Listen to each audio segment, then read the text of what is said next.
ঘড়ির কাঁটায় তখন রাত ২:৩০। সেই গভীর রাতেই বেজে উঠেছিল পাকিস্তানের প্রধানমন্ত্রী শাহবাজ শরীফের ফোন।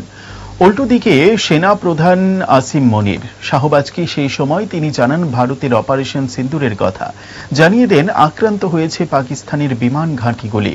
শুক্রবার ইসলামাবাদে পাকিস্তান মনুমেন্টে এক অনুষ্ঠানে নিজেই সেই মুহূর্তটার বর্ণনা দিলেন শাহবাজ। পাকিস্তানের প্রধানমন্ত্রী শাহবাজ শরীফকে বলতে শোনা গিয়েছে, জেনারেল মুনির আমাকে ফোন করেন রাত ২:৩০টায়, জানিয়ে দেন স্ট্রাইকের বিষয়টি। অত্যন্ত উদ্বেগের একটি মুহূর্ত ছিল সেটা। বিজেপির আইটি সেলের প্রধান অমিত মালব্য সেই ভিডিও শেয়ার করেছেন এক্স হ্যান্ডেলে। অমিত লিখেছেন, পাকিস্তানের প্রধানমন্ত্রী শাহবাজ শরীফ নিজেই স্বীকার করলেন রাত ২:৩০টার সময় জেনারেল আসিম মুনির তাঁকে ফোন করে খবর দিয়েছিলেন ভারত নূর খান বিমান ঘাঁটি ও আরও বহু জায়গায় হামলা চালিয়েছে। অর্থাৎ মাঝরাতে প্রধানমন্ত্রীকে ঘুম থেকে তুলে এই খবর দেওয়া হয়েছিল, যা অপারেশন সিন্দুরের গভীরতা, সাহসিকতারই পরিচয় দেন।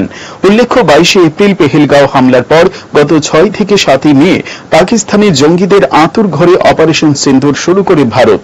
২৩ মিনিটের এই অভিযানে পাকিস্তান ও পাক অধিকৃত কাশ্মীরের ৯টি জঙ্গি ঘাঁটি গুড়িয়ে দেওয়া হয়। মৃত্যু হয় শতাধিক জঙ্গির। তবে সন্ত্রাসের বুকে আঘাত আনতেই সক্রিয় হয়ে ওঠে পাকিস্তান। পাল্টা হামলা চালানোর চেষ্টা হয় ভারতের উপর। যদিও ভারতের প্রতিরক্ষা ব্যবস্থা সেই হামলার রুখে দেওয়ার পাশাপাশি পাকিস্তানের বায়ুসেনা ঘাঁটি সহ অন্তত ১১টি সেনা ঘাঁটিতে হামলা চালিয়ে বুঝিয়ে দেয়, বাড়াবাড়ি করলে ফল ভালো হবে না। এরপরই পাকিস্তানের তরফে আসে সংঘর্ষ বিরতির প্রস্তাব।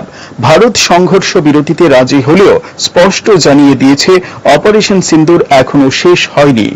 Bureau report, headlines Tripura national.